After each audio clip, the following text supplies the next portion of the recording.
Once upon a time there was a wily wolf, A wicked witch, and a ginormous child.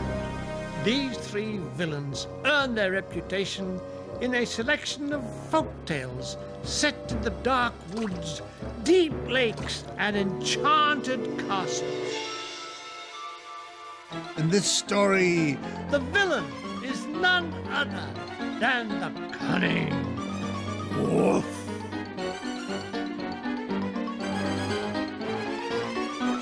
will he catch 7 kids? Are his eyes too big for his tummy? Find out in this story of wolves, witches, and giants called The Wolf and the 7 Kids. Once upon a time, there was a kind old nanny goat who lived with her 7 kids in a little cottage by the edge of a wood. One day, Mother Goat overheard some woodcutters talking of a huge wolf that was hunting around the forest. Wolves like eating goats, especially young ones.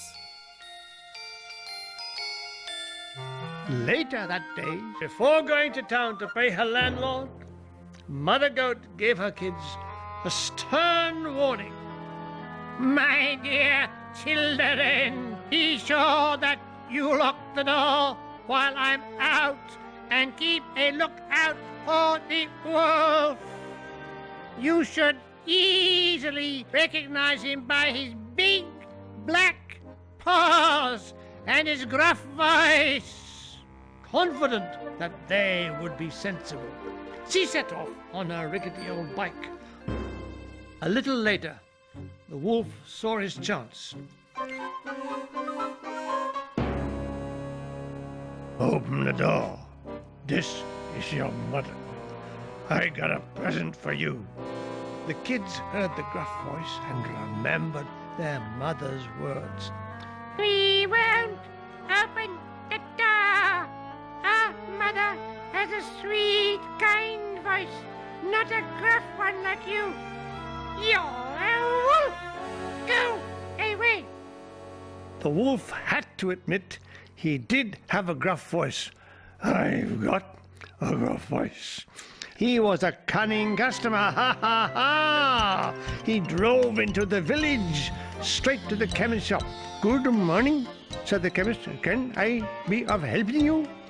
Oh, yes, croaked the wolf. I need something for my throat. I lost my son and have been calling him for so long that I'm quite hoarse. Oh, you poor wolf. Here, take this Bazonican mixture. Gulping the medicine, the wolf went straight back to the cottage and knocked on the door again. Open the door, children. It's your mother. And I have a present for you. And never trust a chemist. The youngest was about to pull back the bolts when the eldest screamed out, Wait! Remember, our mother said the wolf had big black paws. Let's ask whoever it is to put a paw against the window, and then we will soon know who it is. The wolf did as requested, being careful that the kids only saw his paws and not his face. You're not our mother. She has white paws. You are the wicked wolf. Go away. Oh, this is gonna take some thought.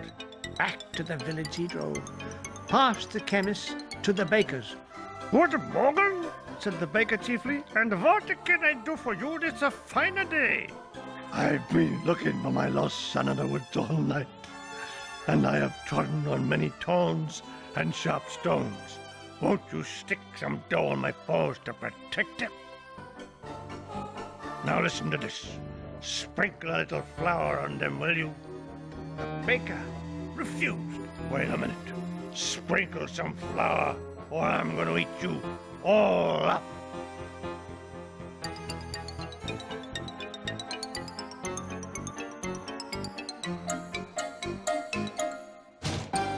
Open the door, children. It's your mother. And I have a present for each of you. Show us your paws. 2 white paws were placed on the window. There you are.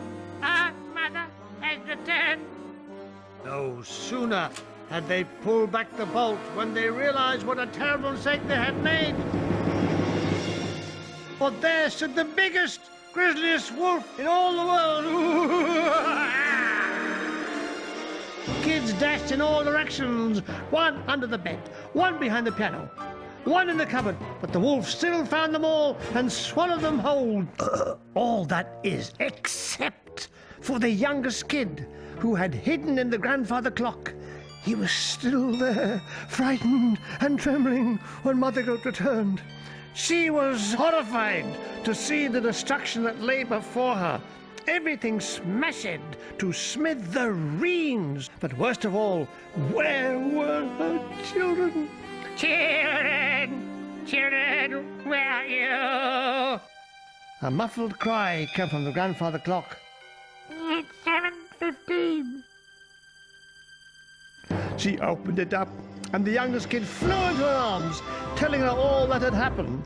The mother goat was completely shattered by the wickedness of the wolf, and set out with her one and only kid to seek revenge.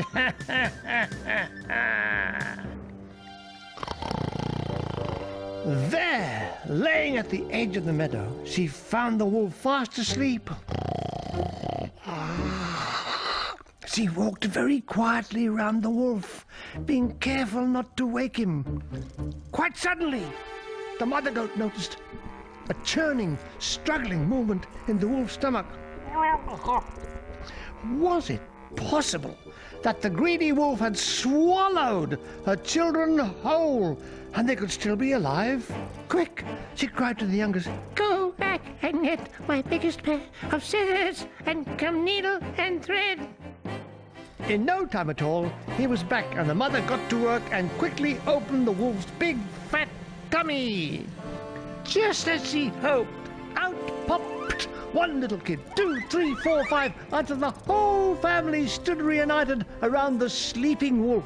Shh, said the mother goat. Go and find some heavy stones so I can teach the wolf a lesson he won't forget.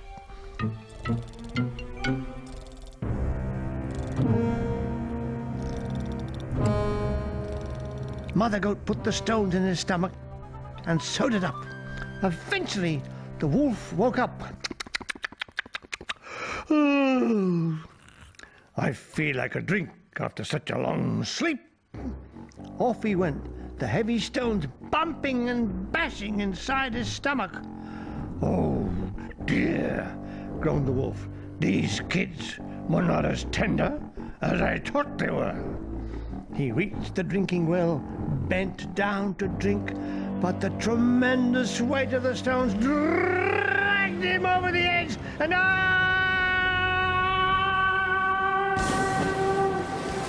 the wicked wolf didn't bother the 7 kids and their mother anymore. So they never had to lock the door again, except, of course, when the income tax man was due to call. Hello, children.